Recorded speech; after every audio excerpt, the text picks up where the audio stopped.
Hello everyone! Welcome back again to my channel. So mga kasukay mga kalingap, isang mapagpalang araw na muli sa ating lahat. Happy Sunday po sa ating lahat. So for today's vlog, ito pag-usapan natin itong sabi nga ng mama ni Joy, is payag siya na magkaroon na ng kalab team itong si Joy.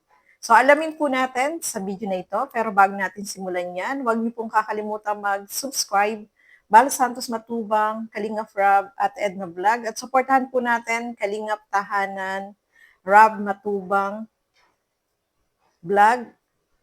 Ayan, support po natin. Siyempre, ang aking channel, huwag niyo pong kakalimutan, Gandang Emmy, sa mga hindi pa po nakapag-subscribe, please subscribe and please hit the notification bell para lagi po kayong updated sa aking mga ina-upload na mga reaction video.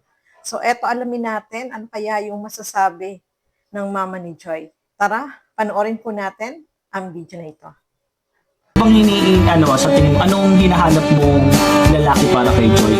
Magalang, una na yun, check na po. Oo, Check. magalang. Ako, wala akong pinipili para sa anak ko.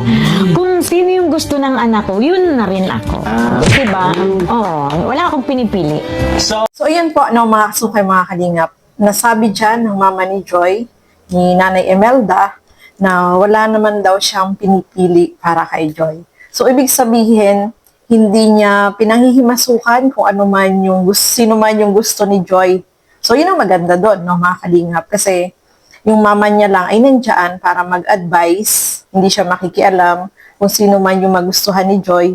So, maganda po yun, mga kalingap. Kasi, si Joy naman yung magbo-boyfriend, siya naman yung magkakagusto, hindi naman yung mama, di ba? So, okay lang kay Nanay Imelda, kahit sino yung magustuhan ni Joy, hindi naman daw siya po namimili kung sino yung magustuhan ni Joy. So, maganda yon, mga kalingap, kasi hindi ka panghihimasukan ng iyong magulang, no? Nandiyan lang sila para mag-advise, kung tama ba o mali. So, alam naman natin si Joy is nasa tamang edad na po, no, mga kalingap. Kaya, si Nanay Emelda ay kampante naman para dito kay Joy. So, ituloy pa po natin. Kung wala man siyang sinasabi, basta kakain sila. Alam ko naman may kasama yung... oy! Si kapatid din, kapatid. Oo, kapatid. Bukod pa doon. Bukod ka doon. Saka si Joy, hindi ko naman na siya pwedeng diktan kasi may isip na siya. Nasa tamang edad baga siya. Nay, matalino si pero Joy. hindi sa kumo nasa tamang edad na yung anak ko, hindi ko na siya pwedeng pakialam. Tama po yun. Anak mo po yun Andun eh. pa rin ako, Opo. hanggat siya'y walang pamilya. May guidance pa din. Galing ni nanay. Napakabait ni nanay and napaka-supportive sa mga anak. Ito naman, Nay, dahil medyo good vibes pa lang po yung mga tanungan na ito. Bumunta po tayo dun sa mga issue. Ano po yung mga naramdaman mo, and syempre nagsasabi din po sa yung mga anak mo po, di ba? Ano po yung mga ginawa niyo noon para ma-overcome yung mga issue na yun, mga basher, mga parang nananakit through pagsasalita, pagko-comment po. Ano po yung ginawa niyo po? Ay, doon sa ano naman, sa mga issue na yun. Oo, totoo na nasaktan ako noon. Pero nagkausap man kami ni Joy. Pero sabi ko naman sa anak, hayaan mo na lang anak ko, basta alam ko ang ginagawa mo. May isip ka na, alam mo na yung tama at mali. Galing. Yun naman ang ano ko sa kanya. Tiwala talaga, yung tiwala ang hindi namin inaalis sa aming mag-iina. Tama, ang galing. Tiwala po talaga yung pinaka-best. And ano masasabi mo naman sa mga mga basher po? Sa Na mga gumagawa ng issue. Ay, sa kanila man, ay nagpapasalamat din ako sa kanila kasi kahit ganun ang ginagawa nila sa anak ko, naging parte pa rin sila ng buhay ng anak ko. O, di ba? Galing sa mga basher. Nagpapasalamat po sa inyo si Nanay Oo, Imelda. kasi naging parte kayo ng buhay ng anak ko. And siyempre, Salamat isa din sa po, inyo. sa tingin ko na, sila din po yung naging dahilan kung bakit po naging matatag kayo. Oo. Naging mas matibay po yung pagmamahalin, pagsasamahan nyo. Kaya, thank you so much sa mga basher. And, Lalong-lalo na sa Kalingap. ayun, Oo, diba? tatanong, madami din ako nakikita, comments, pang mga nagsasabi sa akin na mga sponsor. Related po. Kinakabahan ako bigla eh. Related po kasi ano naman si nanay, okay, open naman si nanay. So okay lang ito yung tanong. Related po, Nay, sa Franjoy. Franjoy, ano pong masasabi mo po, Nay? Sa Pranjoy naman, wala naman akong masabi. Basta ang ano ko pa lang din, yung decision ni Kalinga Prab. Decision pa rin naman. Wala naman. At saka, kung gusto ng anak ko, wala man akong magagawa. Kasi respeto ko rin naman yung anak ko, kung anong-ano ng anak ko. Respetuhan kaming mag-ina. Oh, galing. Pero ibig sabihin po na yun, okay lang po sa iyo ang Franjoy. Ay, okay naman. Okay naman kasi wala namang yung ano naman, yung bata naman, wala naman siyang ipinakitang masama sa akin. Oo. Ay, Ano wala dahilan? po. Yung bata, wala daw pinakitang masama. Si Fran, wala naman siyang ipinakitang masama sa akin para... Wala naman. O, sino ba? Paano ba gayon? Pero hindi, tama po yung Fran. Tama po. Oo. Nakita mo na po si Fran? Ha? Nakita mo na po. Hindi pa. Oh!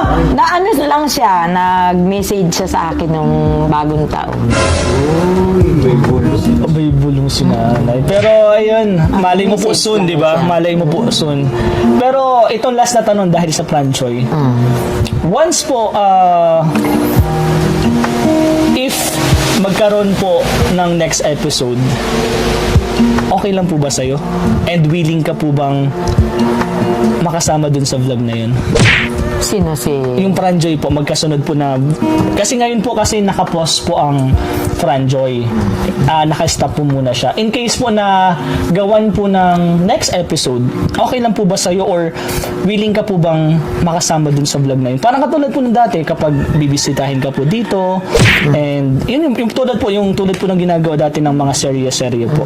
Okay lang po ba sa'yo? Kung okay sa anak ko, okay din sa akin. Di ba sabi ko nga? Respeto na talaga. Respeto, oo. And parang tinitiwala mo po talaga siya kay Kalinga Prab. Simula naman. Simula naman baga. Simula na. So, yun, guys. Kay David pa, kay Dan pa, talagang oo, yung Totoo tiwala. naman, Yung totoo tiwala naman. ko talaga sa kanal hindi yan nawawala. Totoo naman. And Ano mga kasukay, mga kalingap, nakatuwa, no? Kasi itong mama ni Joy ay open na itong Franjoy is maging yung love team nila is matuloy na, no, mga kalingap. At nakakatuwa kasi itong mama ni Joy ay talagang na siya, open na siya. Kasi unlike before na ayaw niya muna, pero ngayon nabanggit niya diyan na willing siya kung ano yung gusto ni Joy. Nasa tamang edad na daw si Joy. At kung ano man kung gusto ni Joy, hindi naman siya susuportahan niya, hindi siya hahadlang, no. Irerespeto niya kung ano yung gusto ni Joy at hindi niya pangimasukan ba kung ano man yung gusto ni Joy, na yung kanilang tambalan ni Fran is matuloy na, no, mga kalingap. Kasi alam natin naka-post muna yon, di ba? So, si Nanay Imelda ay okay na sa kanya. So, natuwa ako sa kanya kasi di ba nabanggit niya dyan na kapag lumalabas si Joy kasama yung kapatid at may isa pang kasama. Ito kaya si Fran, no? So, nakakatuwa, no? Kasi itong mama ni Joy is, yung tiwala niya dito kay Joy ay talagang yung nandiyan, no, mga kalingap. At alam niya naman na nasa tamang edad na si Joy, kung ano man yung gusto ni Joy, nire-respeto niya. At ganun din naman daw si Joy sa kanya. So, yun ang maganda doon, no, mga kalingap. Kasi they respect each other, no. So, nakakatuwa kasi willing na itong si Nanay. At alam ko matutuwa kayo, yung mga nagmamahal at nagsusupport sa Franjoy, ay hindi naman hadlang si Nanay Imelda, no, mga kalingap. Kaya happy-happy na ang mga Franjoy na nagsusupport diyan, no. Masaya tayong lahat kasi ayan na. Sabi nga ng mama ni Joy is okay na sa kanya na matuloy magkaroon ng Franjoy at hindi naman siya hadlang. Kung dati is may nasabi siya noon na hindi muna, pero ngayon okay na sa kanya, no. So good news po 'yan, no, mga kalingap. So ayan po, no. Abangan natin 'yan. Nakakatuwa kasi yung mga nagmamahal at nagsusupport sa Franjoy ay ayan na, okay na yung mama ni Joy, mga kalingap. So, ayan po, maraming salamat sa inyong walang sawang panonood at pagsuporta dito sa aking mga ginagawang reaction video. Suportahan po natin lahat ng mga Kalinga partners, Kalinga Reactor. So, hanggang dito na lamang po muna. Keep safe everyone. Thank you for watching. Mabuhay po tayong lahat. Bye-bye!